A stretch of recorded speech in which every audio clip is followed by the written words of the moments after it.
VR is exciting, suspenseful, terrifying. Joseph, where are you? I'm in the corner. I like it. I like it so much, in fact, that I spent almost 30 minutes rambling on about what makes it so appealing as a gaming medium.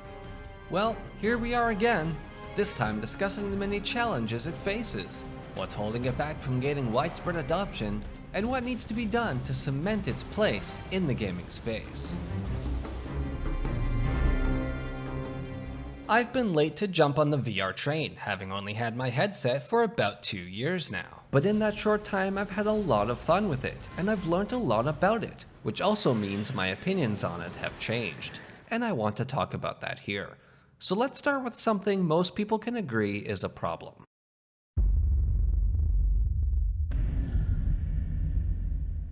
Just how expensive it is, really. It's a ton of money. Number one, I think, is a price point. I spoke to several friends and colleagues to get a better understanding of what a broader audience think of the medium, and price was the factor that came up most often. Obviously, the games themselves may not necessarily be that expensive, but it's more about the equipment behind it that I think to myself, man, I could save up and afford to buy it, but at the same time, there's other things that are a little bit more important for me to save for. I like following the technology. I like following games that are trying to do something new in it, but where it is currently gives me no interest to be spending another, let's say, $1,000, $500. Right? The technology's been around for a few years now. There's no reason it should cost you thousands of dollars to get into VR. Like, that's by itself almost the price of like a console or like a nice big chunk of change. It's worth noting that standalones attempt to solve this problem, but at the cost of their own drawbacks. More on that later. VR kits on their own cost a lot of money, but then you also need to factor in the PC or console required to power the device. Depending on what you buy, that price can add up fast. There's not enough to do in VR to justify paying $2,000 for the headset and the gaming console. It's one of those things where if you already have it, fine, go out spend the $700, $800. Like, it's a lot, but it's not $2,000. To ensure you have the best experience, your hardware needs to be capable of running your game of choice smoothly, at the headset's resolution and refresh rate, without stutters, without frame drops, and without other visual or performance issues. The experience needs to be smooth, and it needs to be consistent. You might find yourself asking, why is it so important that this best experience I described be required to enjoy VR? Because it absolutely sucks when those requirements are not met. Ask me how I know. I got lucky and paid only 100 maple leafs for my Rift. It's in good condition without significant problems, and I already had a PC, so I was good to go. Or was I? My computer at that time was very old. It was outdated, slow by today's standards, which meant that I couldn't handle VR very well. Games would often freeze and lag and stutter, and I just said the same thing twice. They would often crash, the tracking was unreliable, hell, it's half a miracle I could run VR at all. Playing was tiresome and frustrating, lag and stutters were fatiguing on my eyes, and my ability to make the physical in-game movements required to play the game was significantly affected. What are you doing? My gun has decided to go over there, and I can't. Oh, okay.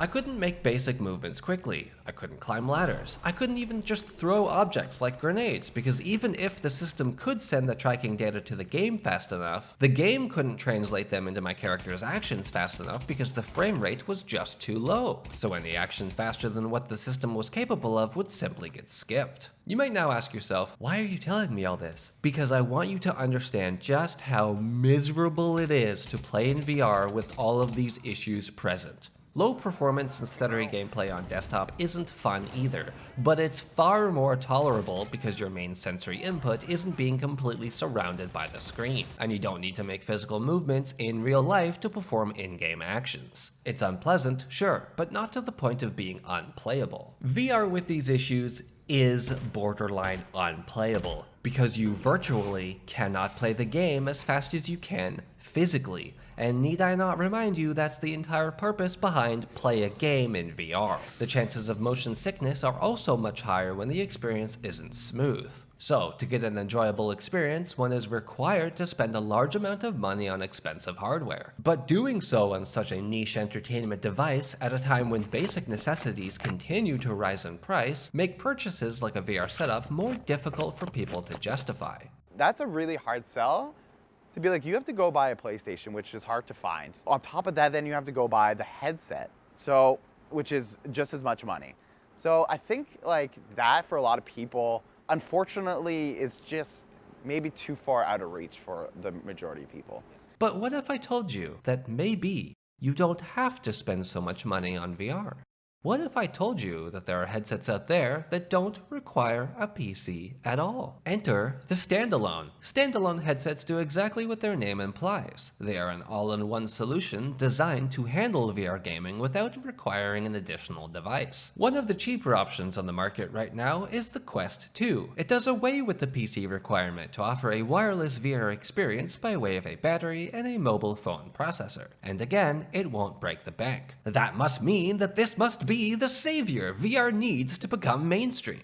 Well, no. But also, maybe? Let's dig deeper.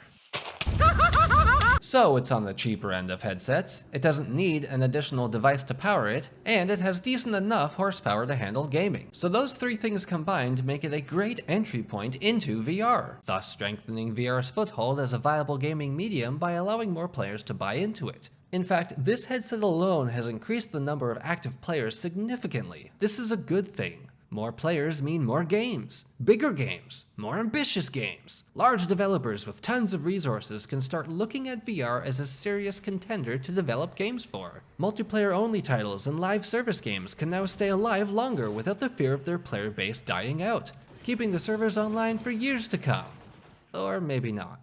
Did I mention it's wireless? So not only is it quick and easy to set up, but playing is more enjoyable as you don't need to contend with any cables connected to the headset. Because there aren't any. That is game changing. When you have no wires constricting you and you have a big enough play space where you can kind of walk a little bit, you can turn however many times you want, it's huge. There are some downsides, such as, you put your hand behind your back and all of a sudden it can't track you anymore. Like when you don't have those base stations. And that seems to be where the magic stops. With the Quest being an all-in-one device, this significantly limits its performance and longevity. Because it's battery powered, you will always be limited on how long you can play for, and because it runs off a battery, there will only be so much power the system can draw from, meaning that you won't be getting the same visual fidelity and buttery smooth performance that a desktop can give you, because we can't yet pump 400 watts of power through a phone chip, and developers will be forced to work within the restrictions of what the device is capable of. But is all that really a problem? I decided to find out for myself. I would like to take this opportunity to thank Cameron for letting me borrow his Quest 2 for a while. Hello, if you're watching this, I am dead. Sorry, yes. So that I could gain first-hand experience with it and square it up against my fresh and fierce PC to see how different the experience really is. Now, I acknowledge that it's completely unfair to compare a battery-powered mobile chip to that of a dedicated desktop GPU, but remember that we're talking about trying to get the best VR experience possible without spending thousands of dollars on expensive hardware, and removing the PC from the equation gives us this result. But is it good enough? Let's dive in. So, first things first. That setup is easy. I simply put the headset on, drew a box around my space, and I was good to go. This headset uses its front-facing cameras to enable pass-through, which I think should be a minimum requirement for future headset development. I could walk around my apartment, do the dishes, I could even pet my cat, all without having to take the headset off. But sadly I can't show you any of this because pass-through ain't no snitch. And with that appetizer finished, let's dig into the meat and potatoes. Raw performance is obviously worse than desktop, but for the most part, playable. I couldn't find a frame counter, but I'd estimate that the games I tested typically ran under the headset's refresh rate of 90 Hz. I also tested 120 Hz mode, but I didn't notice any visual improvement. Probably because the games I played can't run that high. The inside-out tracking didn't seem to be any better or worse than external tracking, but for the most part, it just felt sluggish and unresponsive. It definitely wasn't as snappy as on desktop, and when the performance took a nosedive, so did it. I had a few instances where it would lag pretty heavily, and I'd have to wait a second or two or repeat a motion just to get it to do what I want. It's a bit disorienting because even though my hands are doing the thing my brain tells them to, the visual feedback tells me something else. Fine control seemed to get really wonky when I put the controllers together and say bring them up to eye level, which guess what, is exactly what you need to do to aim a gun. Moving them closer or further away from the headset seemed to make no difference. The battery doesn't last long at all. 45 minutes of Pavlov would bring it down to about 50%, and another 35 to 40 right to 0. So, not a lot of playtime. But that's not really a problem because you won't want to be wearing this headset for that long anyway. This thing gets hot. Within 5 to 10 minutes, it felt like my forehead was about to combust. But wait, apparently that's not even the headset's fault. If we go back to 2021, there was a recall issued for the removable foam after many users reported that they were experiencing rashes and facial burns after using their Quests. Well, this seems to be the exact problem I was having. It literally felt like my forehead was on fire. Now, the rash would go away after about 10 minutes with the headset off, and Meta did issue silicone covers for those who were affected and didn't already have them, but I feel like they should have replaced the foam itself instead of just giving us a cover, because that doesn't really fix the problem. The Quest 2 is also front heavy with the included head strap, so when it's strapped to my face, it likes to bear its weight down on my cheeks, and that gets painful fast. To fix this, I need to tighten the strap as much as possible to stop it from crushing my cheekbones, and although this helps prevent it from moving, it then causes a lot of pressure against my forehead, which only makes the burning I feel so much worse. You can also see it squishing my ears, and that hurts after a while too. I feel like the included head strap is just poorly designed. Now yes, you can go out and buy the Elite head strap, but that's an extra $80, and I feel like it should be included with the headset in the first place since it looks functionally similar to what the Rift came with. The IPD adjustment is also a bit more limited, and although the spec page says it has a range of 56 to 70 millimeters, it locks on 3 steps of 58, 63, and 68 millimeters. Now, my IPD is 57 millimeters. That's exactly 1 millimeter short of both the Quest and the Rift's minimum setting. This didn't seem to be much of a problem for me, but I did notice that unless the headset was in an exact, precise location, everything seemed just a bit blurry. With those head strap problems I had, this caused a lot of my time in-game to look more blurry than my Rift, which eventually leads to motion sickness and fatigue. I think this is because of the higher resolution display. With more pixels, any amount of blurriness is now more noticeable. Buying that Elite head strap or an aftermarket one would theoretically solve this problem, but again, we're trying to reduce the amount of money we're spending. So after all that, it seems like in Meta's Quest to keep the price as low as possible while still providing a decent product, they neglected many ergonomic considerations of actually wearing the device on your face. Or maybe this was an intentional decision to entice you to go spend that extra $80. But this is just one standalone. There are others out there, and you can buy them.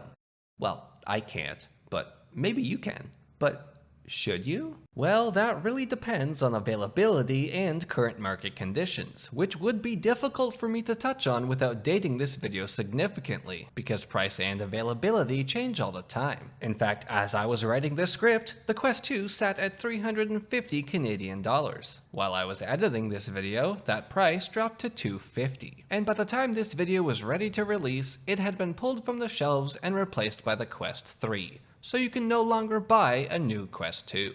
It's worth noting as well that as of this video's release, the Quest 3 still sits at double the price of the Quest 2, with only a marginal improvement to performance. There are other standalones that I'd like to talk about as well, but since I haven't used them myself, and I don't want to date this video by going into detail about them, I'll stick to what most of the current standalones out there have in common. Their specs. Quest 3 excluded, sort of, most of them have the very same Snapdragon XR2 processor also found in the Quest 2. And some of these headsets can exceed $1,000 MSRP. So that begs the question, does it matter which one you buy? No, because if they all have the same chip in them, they're going to have the same performance. Some may be more or less comfortable, some may even have better screens. But what difference does any of that make when you're spending significantly more money on a standalone that performs the same as the Quest 2? They also let you wirelessly connect them to a PC, giving you far better performance than they can give you by themselves, which only further negates the need to spend so much extra money on those more expensive standalones, because at those price points you might as well just buy a gaming PC and a cheap headset instead. Now of course this could become a more expensive and technically complex option than just buying a standalone by itself, but again, when we're talking about spending over 1K, for example, on a VR headset alone that rivals the cost of a gaming machine, it's a much smarter choice to just spend that extra money on a PC instead. You'll be getting a much better deal than if you just buy an expensive standalone. I have tried playing games on it without the computer. I find they're not as good. The headset is basically like strapping a phone to your face and it can't handle much. So any game that's standalone seems to be a very limited, almost mobile phone game. Now the only problem here is that this choice also assumes you have a fast and reliable router, which sort of defeats the cost savings we're trying to achieve, but it's a necessary sacrifice for better performance. So what are my thoughts on a standalone headset in general? Overall, not great, but not terrible. It's a passable experience at a great value, but it's only great value if you buy the right one. It can't give you the optimal VR experience, but it can whet your appetite. Now, there's a deeper issue with all-in-one headsets that need the spotlight, although that doesn't belong in this chapter as it doesn't directly pertain to price. So we'll have to talk about that later. With all that being said, it is my opinion that standalone headsets with mobile gaming chips in them are not the direction VR needs to go in, because they are a downgrade from what is already a well-established and better performing platform. Not to mention those most interested in VR probably already have expensive PCs, so there's little need for onboard chips because they will go largely unused. Where the onboard chips come in handy is through their wireless streaming capabilities to make the headset wireless, but they're not yet at the level powerful enough to properly handle gaming. Cheap all-in-ones like the Quest are a great short-term solution because they're cheap. They present the potential of the platform and they get VR into the hands of consumers, which is important because it shows companies and developers that people are interested in the industry. But the more expensive options are too expensive to justify their purchase when you can get a much better experience on PC for around the same price. In the long term, I believe the market should go back to cheaper, less complex headsets that don't try to do everything themselves. Let the PC or console do the heavy lifting, running the game, computing the graphics, and let the headset do what it does best, providing that beautiful conduit from real world to virtual.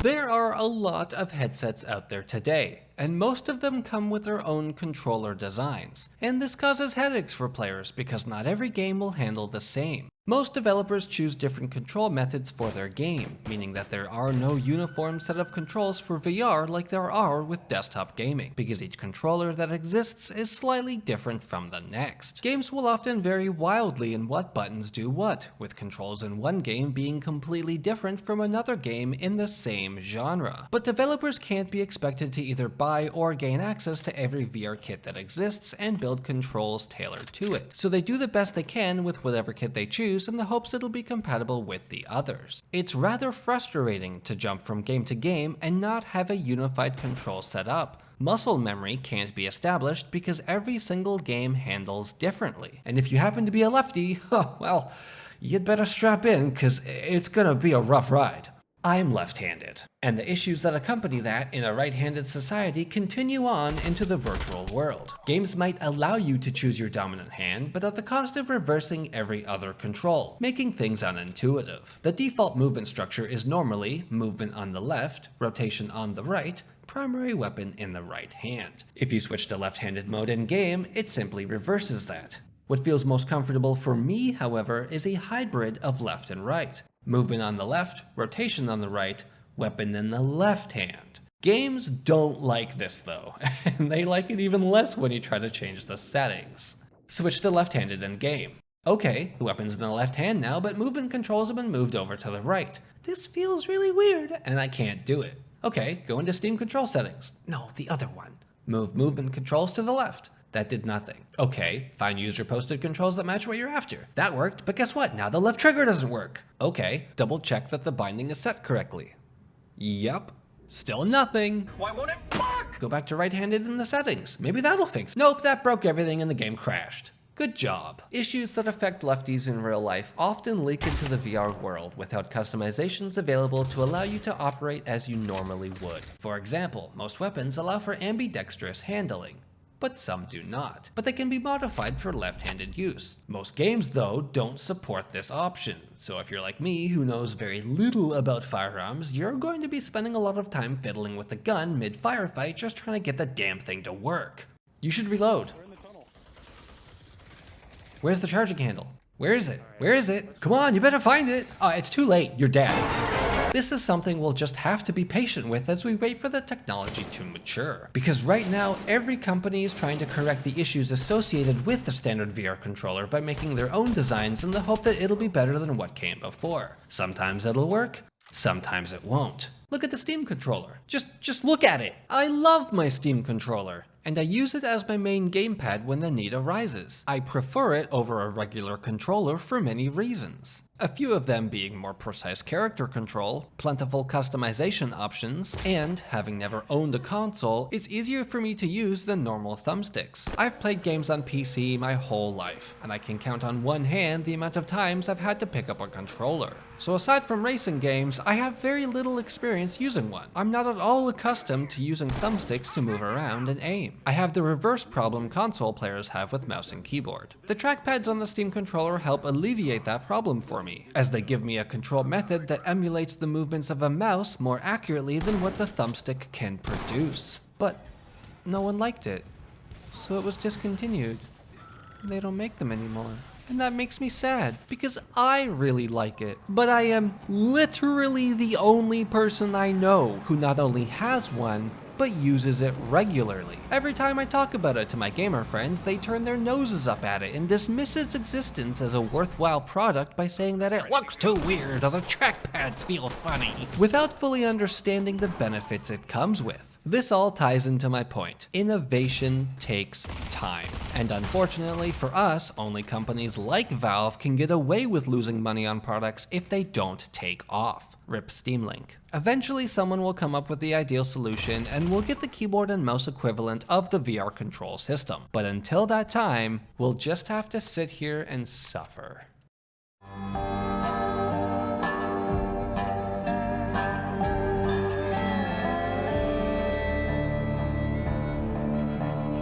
Quite possibly the biggest issue that VR has today is the continual lack of finished products built to take advantage of the aspects that make playing in VR meaningful. Every now and then we get a few finely tuned and highly polished games, but the release of worthwhile titles are few and far between. In what I like to call the space race of VR development, the world saw the resurgence of virtual reality as an entertainment device. First generation headsets like the Rift and Vive were out there, and people could buy them. Technologies were being used to make use of the hardware in exciting ways. Interest in the industry was rising. Developers were racing each other to see who could get their game to the finish line the fastest, which resulted in a lot of lazily put together VR ports of previously released games, which they charged $80 for. It was either that, or significantly cut down versions of their older games, which were fun for all of about 10 minutes before you realized that the devs put the least amount of effort possible into these products, probably just to make a quick buck on what might be a fast fading fad. Players who tried these games soon realized that they had already played a better version of that game on desktop. That's because the inclusion of VR in these titles doesn't add to the experience or make the game better, because the core gameplay itself wasn't built from the ground up for VR to ensure that the core mechanics, the level design, and pacing were designed in a way that makes VR comfortable while also making full use of the strengths it has over regular gaming. Now, simulators are mostly exempt from this critique because VR simply enhances the experience. Eventually, there came along titles that went a few steps further, building a world with atmosphere, a story, gameplay that complemented the mobility and interactability of the platform. These were great for their time, and they stood out among the rest because effort was put into them. They were brand new, original experiences instead of re-releases or glorified tech demos. They provided the backbone the new genre needed for its foundation. But that was a long time ago. Since then, the well has mostly dried up. There have been some standout titles recently, namely Half-Life Alyx, which raised the bar for where the single-player VR game should be. After the Fall does a good job at capturing that frenetic zombie action Left 4 Dead gave us all those years ago. And Into the Radius is an enthralling Stalker-inspired open-world survival game, with lots of world-building, immersive mechanics, and an ominous atmosphere. No, you're gonna break it. Stop. Now there are of course other gems to be found, but at large, the platform has a major game scarcity crisis. Countless times I'll see something new and flashy catch my eye, and I say to myself, oh, that looks cool. I make haste over to the store page, only to discover that it's yet another early access title. Now, what that EA tag tells me is that although it may be functional, it isn't a fully finished game. So if I were to buy it now, I'll be playing a fraction of what the developers intend for their product. So it will end up feeling more like a proof of concept rather than a game. Tickle, tickle, tickle.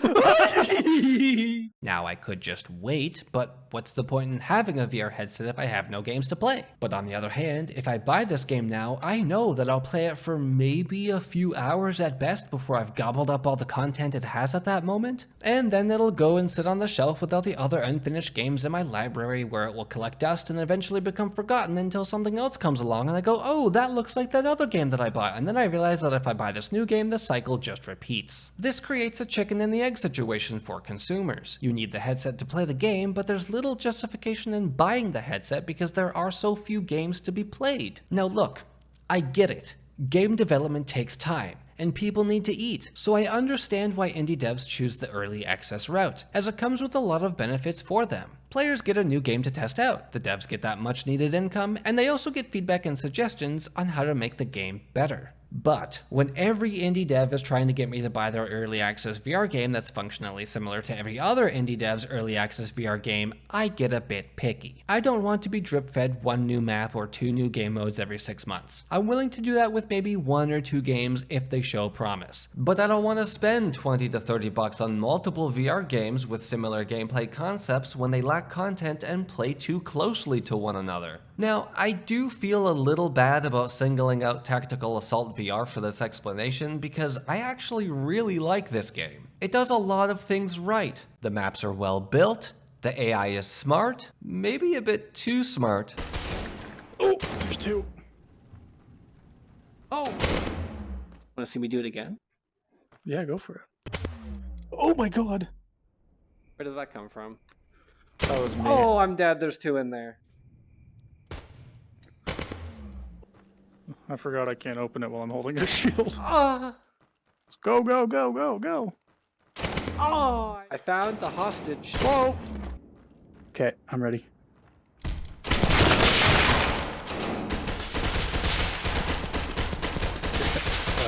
Chris? Yeah? He's dead. And the gameplay mechanics complement VR's interactability. Okay, I'm gonna reload.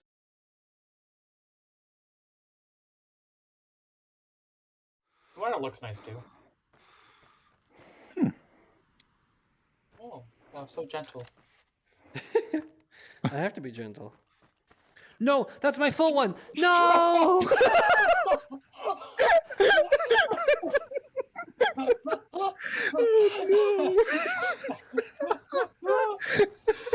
Oh no! Holy shit! I need that. That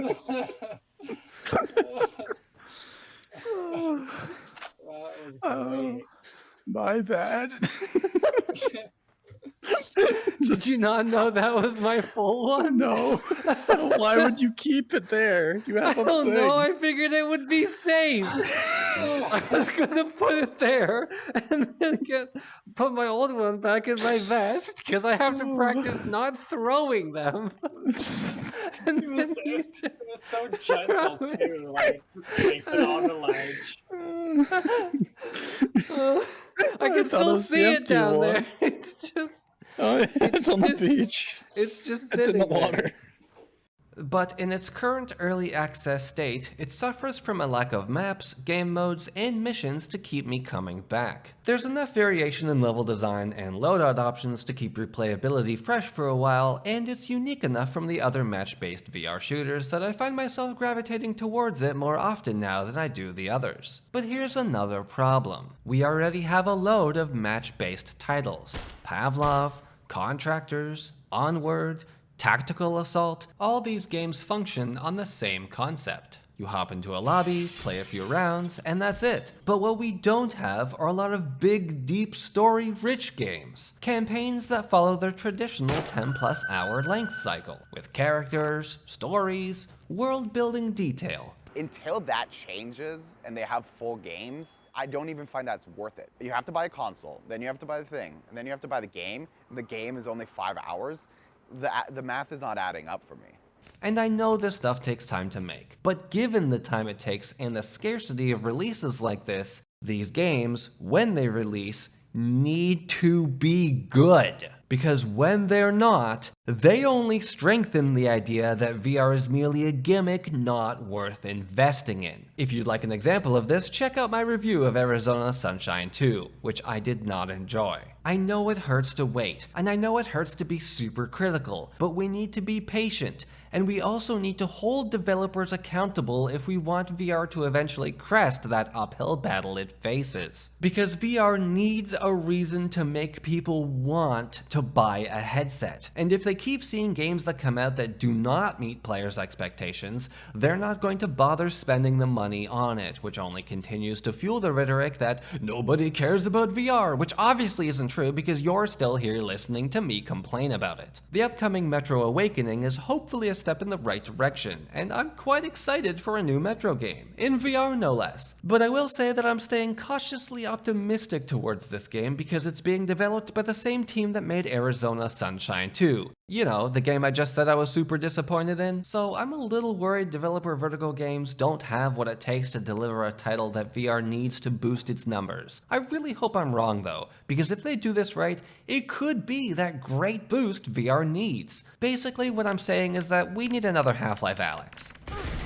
I suspect most modern developers now are no longer willing to spend the time and money required on full-length VR titles up front because the return on investment is too low, and that's totally understandable. The massive success of headsets like the Quest helped to alleviate that problem, but with one caveat. As soon as the Quest took flight, some development teams started downgrading their existing games to accommodate its limitations, and/or abandoning the PC VR market entirely in favor of the standalone ecosystem. This creates a lot of problems, from significantly damaging player trust in development teams to opening the door to platform exclusivity. This also limits the creative freedom developers have to make their products stand out because they can no longer harness the full potential of the PC platform. Take, for example, the game Pavlov VR. It was one of the first VR titles I picked up, and I had a lot of fun with it. Why can you do that? That's so stupid. I started to notice, however, that while it was said to be in an early access state, it wasn't receiving updates, and I started to wonder why. Well, news eventually got to me and I learned that the dev team had halted progress on the PC version in favor of a build more optimized towards the Quest. And you've already seen what that looks like, so I don't have to go into more detail. Given the success of the Quest, it's understandable why they would do this, but it felt like a slap in the face to me and probably many of the other PC players who were waiting for the developers to update the game with new game modes and such. Or, you know, stop abusing the early access system and take the game out of early access because it's been 5 years and the game is feature complete. Bankrupt did eventually deliver on their PC updates, so most was forgiven. Pavlov isn't the only game to receive this downgrade treatment, however. Cam spent weeks trying to get me to pick up a game called Onward, boasting it as a more tactical version of Pavlov where weapon choices mattered. An AUG. Loadout options were more robust, and pre-planning was essential to your success. Sounds great, right? Yeah, let's play some Onward. Well, my experience was anything but. Can I? Oh no. You might need that. Oh no! My syringe has got in the way. Onward had apparently received an update prior to my arrival that had downgraded seemingly everything to accommodate the quest's limitations. Put that. Nope.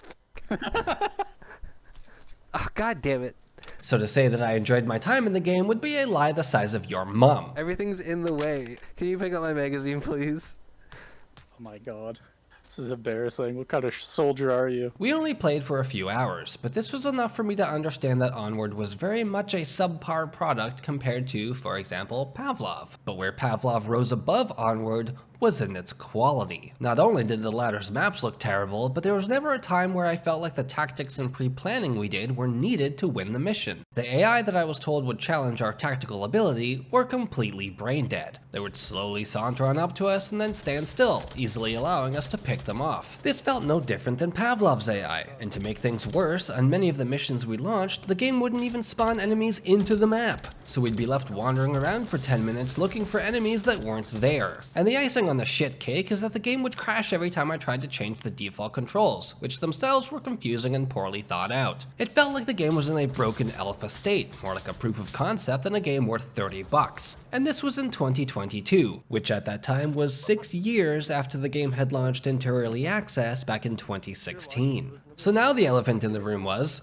where did those 6 years of development go? Why was the game still in early access? And why did it seemingly regress so significantly? Well, I ended up sifting through the internet to discover that the dev team was bought by Meta back when Meta was trying to strengthen their foothold in the VR market. As a result, this forced the devs to cut down and significantly alter many of the core mechanics of the game so that it would run well on the new headset. But instead of doing what the Pavlov devs did by leaving the PC version alone and building a standalone solely for the Quest, they just shoehorned all the changes into the main build, which seems to have completely destroyed the PC version, much to the dissatisfaction of everyone who had paid for it. Now, I don't know the state of Onward these days because I refunded it and moved on, but the Steam forums say that it's not much better. But this specific issue of downgrading existing games seems to have mostly gone away, but I still wanted to document it here since I think it's important. Now, can you really blame the game developers for this? Well, no, not really, because they're just following what the headset makers are doing. We're in the aftermath of what standalone headsets have done to the industry. We're getting stuck with games at a limited scope due to the limitations of current gen hardware. And if this trend continues, we're only going to end up seeing incremental game improvements in line with the incremental hardware advancements, which, need I not remind you, are still years behind what a PC can give us right now. It's a graphics thing. It's a how many games are there? You're limited by the hardware because there isn't a lot that the Quest can handle, and so they make experiences that are simpler, very basic, very short levels, whereas you have your computer, you get to play things like Flight Simulator, for example, where you can be sitting there for hours with this headset on. You're not going to convince an Xbox player to play that when they have better graphics on an Xbox. I don't know if we've gone far enough in the VR kind of realm to really have the amount of games and the amount of like graphics and quality that people want and need. I think this is partly why Arizona Sunshine 2 was such a letdown for me, because it was probably developed for the Quest's limitations first and then ported over to PC with improved visuals. This will either significantly slow down adoption as consumers continue to wait for the next and best product. Going from the Rift to the Quest, there was a huge jump, so I'm waiting for the next huge jump. I'm waiting for something better to come along, and I'll absolutely buy it. Or lose interest entirely as prices continue to rise higher than the technological advancements do. I think on its current course, VR is not going to get any bigger. I think you still have the fans of it that are keeping it alive. I think the companies are doing everything to not keep it alive. They're doing the opposite of what people want. You need those kinds of aspects of technology to advance, to convince people that it can be there, either by making it so enticing you have to have it, right? Or it makes it cheap enough that everyone can have it. I think we're still in a very primitive stage of VR, even if it's been out for however long. I think we're still in the earlier stages, still figuring it out. And maybe there's technology that is going to come that's going to make it cheaper, or just through years people will just buy it would just get cheaper. Maybe, I'm not sure. I think we need someone else to step in, someone who's not Meta, someone who's not Apple, someone who's not HTC, to come up with something new and exciting that sticks to low price and made for gaming. So I guess like right now, I feel like VR for me is just not where it needs to be for me to really dive in and invest in a headset. Now, that's not to say that VR will wither away into irrelevance. One of the things that will help keep it alive in between large worthwhile releases is the modding scene. We already see this in regular gaming, so it should come as no surprise to you that the VR modding scene is just as active. You can now play Half-Life 1 in VR. No! You can play Half-Life 2 and its episodes in VR. Sorry, Doc, but look who's here. Great Scott! And that's great! You probably shouldn't play them for the very first time this way though, as they were obviously not built for VR, but for someone like me who has spent more time than he cares to admit in each of those games, the VR mods for those can tie me over until something new comes along, like for example, Metro Awakening, or Geronimo. Community-made maps in video games have been around forever, and again, VR is no exception. Cam even decided to build his own modded map just for fun, and here it is, a CQB-inspired indoor field. I've put a link to it in the description if you want to check it out for yourself. When I look out to the horizon and I think about the future of VR, I'm hopeful. Yet right now, I remain disappointed. The industry is facing an uphill battle, but instead of climbing that hill, it seems to be avoiding it, while also shifting its focus away from gaming, and more towards what may have been a need during the pandemic, but now feels largely obsolete. And with continual price increases, incremental hardware upgrades, and a lackluster entertainment collection, it's hard to stay excited for an industry that feels like it's losing sight of what makes it so special. Now, VR is largely an enthusiast product, but lately it's becoming so expensive that even on the enthusiast level, it's just not worth the asking price. In fact, while I was in production of this video, I myself started to ponder the idea of upgrading from my Rift. While looking at the available options out there, weighing in how expensive everything is, I concluded that there's just no way I can justify spending large piles of money on a PC VR setup. Not when sub $400 headsets like the Quest exist that will do everything I need it to while also giving me the advantage of wireless freedom. So, I bought one and an aftermarket head strap to boot. And after a few months of use, I can conclude that this was a worthwhile upgrade, despite the ergonomic regressions. Will I ever use the built-in processor for gaming? Well, no, because it's a turd compared to my PC, and the exclusives don't look that appealing to me. But the pass-through, the wirelessness, the higher resolution, it all makes for a smoother, more enjoyable experience. And the best part is I didn't need to sell my last remaining kidney to buy it. Now this may come as no surprise to you, but there's one thing that VR cannot give us, and that's the satisfaction of being out here in the real world, doing the real thing. A rather short time ago, I discovered the existence of Airsoft, and very quickly realized how much fun it is as a real-to-life parallel to tactical first-person shooters. Gaming has its advantages, yes, but it doesn't give you that adrenaline, that excitement, or the exercise that the real deal can give you. I'm dead. I'm dead.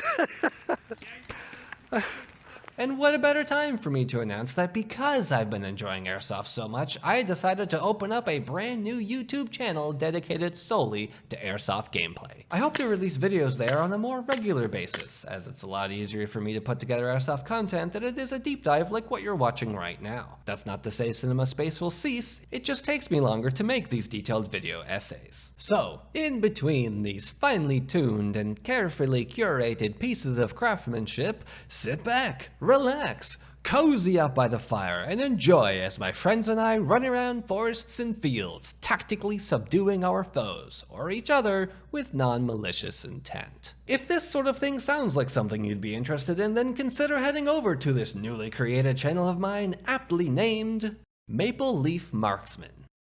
My good buddy Cam, who you saw earlier in this video, has also opened up his own new Airsoft channel. He goes by Sergeant Banana. Him and I pretty much play together all the time, so you'll get to see his perspective on our games. Go subscribe to him as well.